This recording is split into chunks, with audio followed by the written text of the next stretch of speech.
Hi, my name is Zach Tepper, and I'm a resident director at Santa Clara University in the Alpha Residential Learning Community.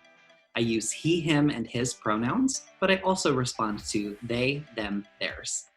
I'm here to talk to you a little bit about community living and achieving a sense of well-being, as well as how the university and the residential learning community model at Santa Clara University stewards a sense of well-being for our resident scholars in our residential learning communities.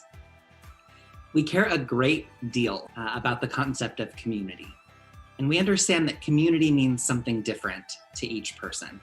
So from the very beginning of the year, the RLC staff do our best to ensure that the community we build is one that meets our residents' needs.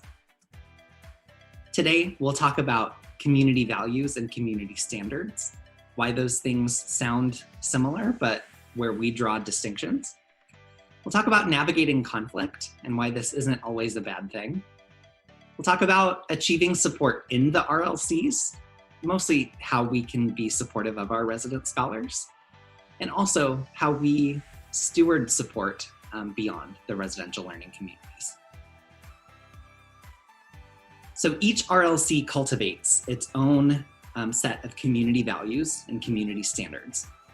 While these terms, again, might feel interchangeable to some, we understand them as two distinct yet cascading entities.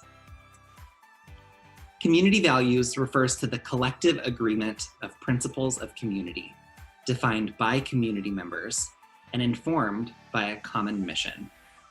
The guiding foundations of relationship development, mitigating any disagreement, organizing interests, and celebrating uniqueness and difference within the community. Community values inform community standards, and community values are our why of community development.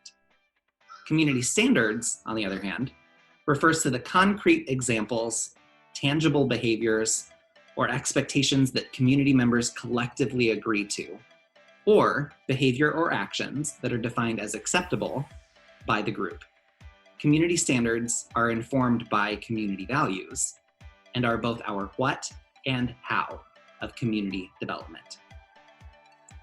Specifically, each residential learning community at the beginning or toward the beginning of the year will engage our first year and first time students in conversations around community living as it relates to community values and community standards.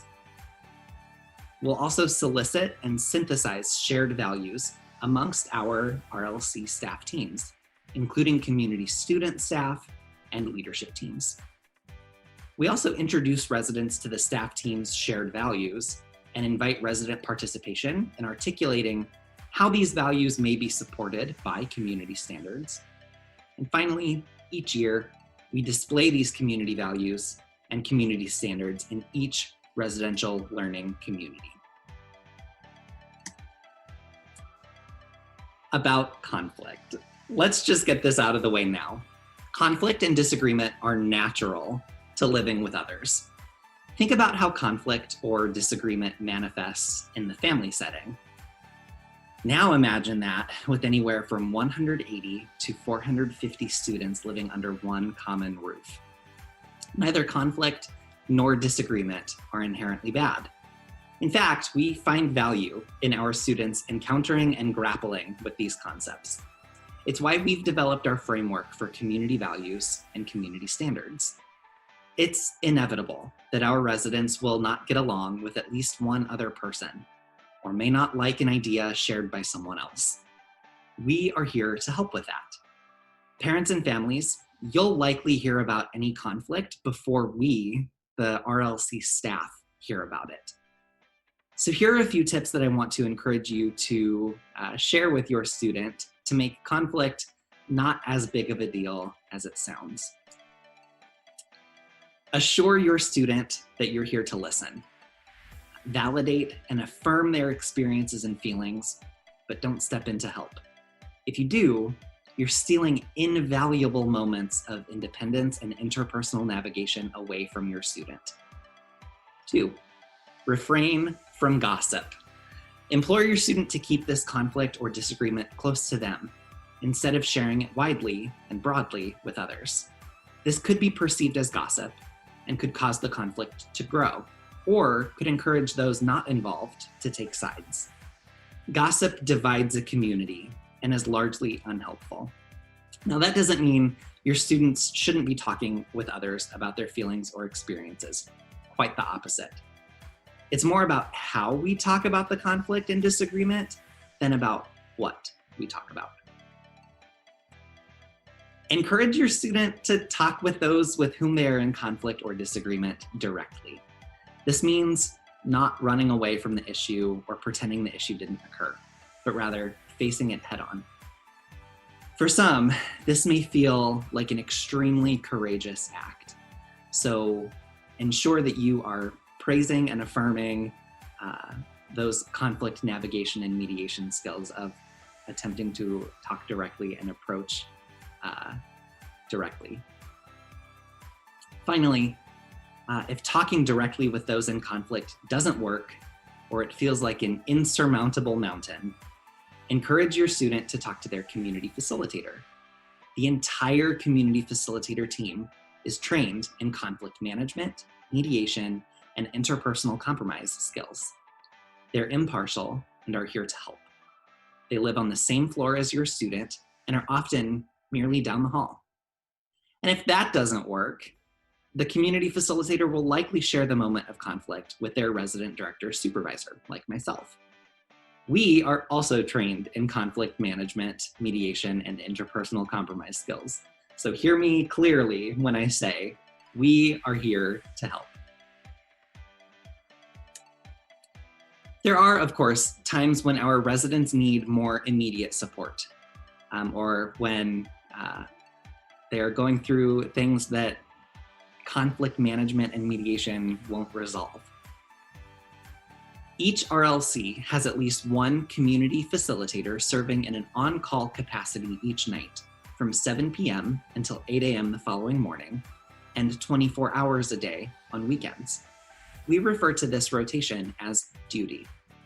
The community facilitator on duty completes a few rounds of the community throughout the night to ensure visibility of RLC staff and to respond to any situations that may arise. For example, if a student is experiencing a crisis, they should call their community facilitator on duty for someone to talk to. A crisis may be emotional, mental, or physical in nature. Our community facilitators are conduits to getting students the help that they may need. The duty phone number is posted and displayed at each RLC service desk. And when you call the duty phone, you're calling your specific community's duty phone. So more likely than not, your student has seen or interacted with the person that's on the other line. The Office of Residence Life works directly with the Office of Student Life to keep a holistic view of our residents in mind, all with care and compassion leading our work. The sharing of information between student life and residence life is reciprocal. If we learn of any issues a resident may be experiencing, we reach out to offer support and to check in with the student directly. They are never alone in their struggles. If throughout the year you are worried about your student, call or email your student's resident director or submit a care report through the Office of Student Life. I mentioned earlier that the community facilitator on duty is a great resource after hours, but also during the business day, traditional 9 a.m. to 5 p.m. on weekdays, the resident director of your specific community is more likely than not in their office or around campus somewhere. So encourage your student, if they can't find their CF, to find their resident director as well. We're equally able to help, and we love doing so. Finally, we also work with counseling and psychological services, or CAPS, through the Cowell Health Center at Santa Clara University. If your student is experiencing emotional or mental duress, we'll offer to walk them to the Cowell Center and sit with them until they can be seen by a mental health professional. We may not be mental health professionals, but we know some pretty good ones at the Cowell Center. Here's some resources for you to navigate finding support at Santa Clara University. First would be finding out who your resident director is.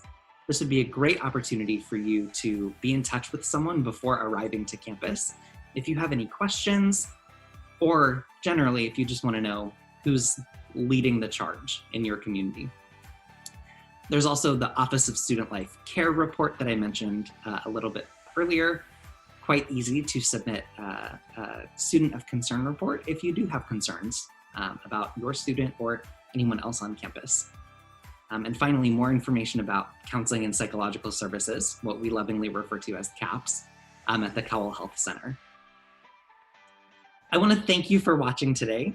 This concludes information about community living and finding support and well-being at Santa Clara University through the Residential Learning Community Program.